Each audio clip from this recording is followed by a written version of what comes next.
Hey y'all, it's TargaryenGirl. I thought I would check in with you guys and so that we could talk about the new Quidd update that happened yesterday on December the 5th.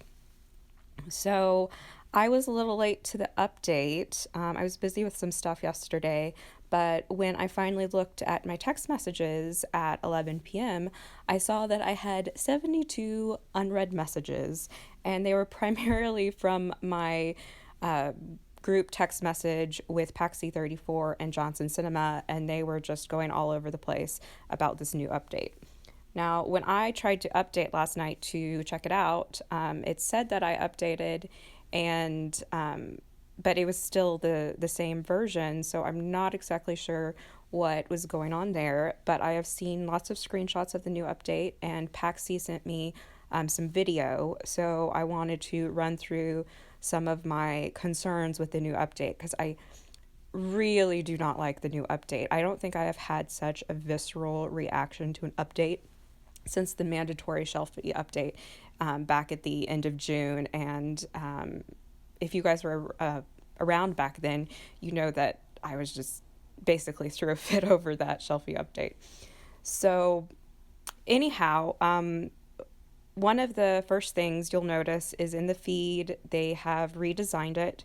So at the top, there's no longer the trade and messages, they've moved that to the profile. So I don't hate the feed. I like the buttons at the top, featured, following, new. I still think it's kind of missing some functionality. Maybe it needs to have a button to filter through contest shelfies versus non-contest shelfies. But I don't hate the feed. But a lot of my main problems are with the updates to the profiles. So here's a screenshot of the new profile, which looks almost identical to an Instagram profile.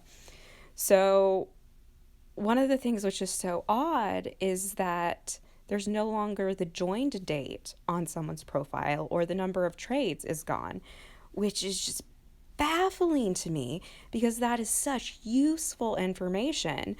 And I believe someone asked Quidd, like, oh, this must be an oversight. And they said, no, it was intentional because they felt like new users were being discriminated against because of these stats.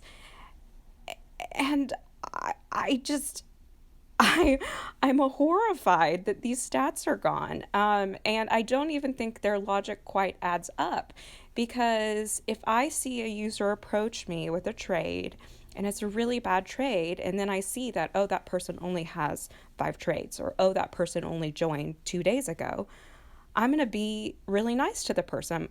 I'm either going to tell them, like this is how trading works if I have the time, or I'm just going to, let it expire.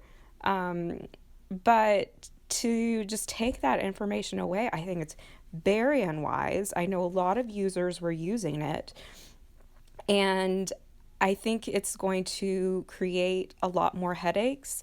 I mean, I know me personally, I probably spend 20 hours plus a week on this app.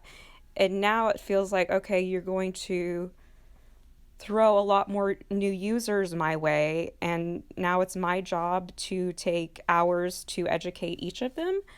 I, I feel like there are much better ways that new users could be educated without taking away those stats. Like just a very good basic tutorial video could do wonders, as could, returning some sort of section um, that's a public feed, where almost like a chat where everyone can talk and give feedback.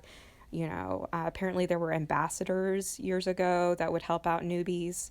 So there's so many better ways to help against new user discrimination than taking away those stats. I really hate that those stats are gone. Those need to come back like immediately. That needs to be a high priority.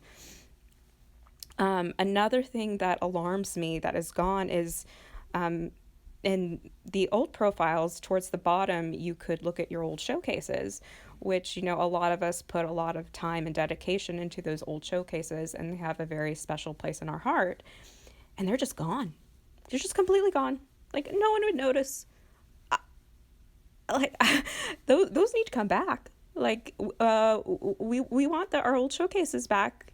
This is just such a punch in the gut to users. Like, why are you attacking us, Quidd? Why? So I mean, I can showcases be transferred into shelfies? Can that go in someone's shelfie history? We need our old showcases. Like, I don't think that's too much to ask. Um, Another thing is, if you'll notice, there's no cover photo anymore, which I grew to like the cover photos. And I think having the larger image actually showed off some of the animation um, that shelfies bring. And I really liked my Targaryen themed cover photo. I mean, I'm not going to throw a huge fit over it, but the cover photo is my preference. And then the other big thing I wanted to mention is, so now anyone can follow you. You don't have to accept their friend request. So it's like Instagram. It's not like Facebook where you both have to accept a friend thing. And that is both terrible and slightly wonderful for the people who try to rank. So the terrible news is when someone's following you, they can start a trade with you. So your trade inbox could be very full now. And there is a limit of, I believe, 20 trades in your trade box. So I'm pretty concerned about that. And I traditionally try not to end trades. So I don't know if I have the capacity to just let 20 trades expire. I mean, my inbox might get full. That being said, if my trade ever expires on you, there's probably a good chance that I was just busy, because I tend to go through phases of just getting too busy and not getting my trade notifications. So, but if Quidd is trying to be the new Instagram, well, Instagram has privacy options. Your whole profile can be private. And also, with celebrities on Instagram, those celebrities have to follow you back in order for you to message them. So I feel like it's a huge privacy oversight that anyone that is following you can start a trade with you. It's just very not intuitive. And about a year ago, I struggled with another user making me really uncomfortable and making me feel like they were harassing me and stalking me. So I do have privacy on my mind quite a bit for this app, and I know I have seen up close other users get harassed and bullied on this app. So I don't think that that's a wise decision. That being said, for us rankers, it's always a struggle. Like, when we find a person who has like a number one card or a low item, they have to accept our friend request before we can, give our pitch of, why they should trade our lows and, making them a great trade offer. So now the fact that we can start a trade with anyone who has a low, that's a huge benefit for rankers. But, if I am going to keep my integrity, I have to say it's still a bad decision, because privacy is more important than ranking. So I have mixed feelings about that any follower can start a trade with you, but overall I think it's a bad decision.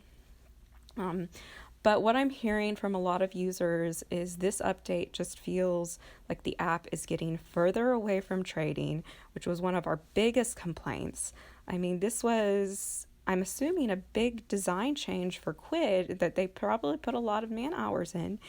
And it's further away from trading. Like, we've been begging Quidd for months to bring the trade button back to a more accessible location and to make navigation easier. So, like, when you're deep into your collection or the shops, you don't have to back out like 10 times to get back home.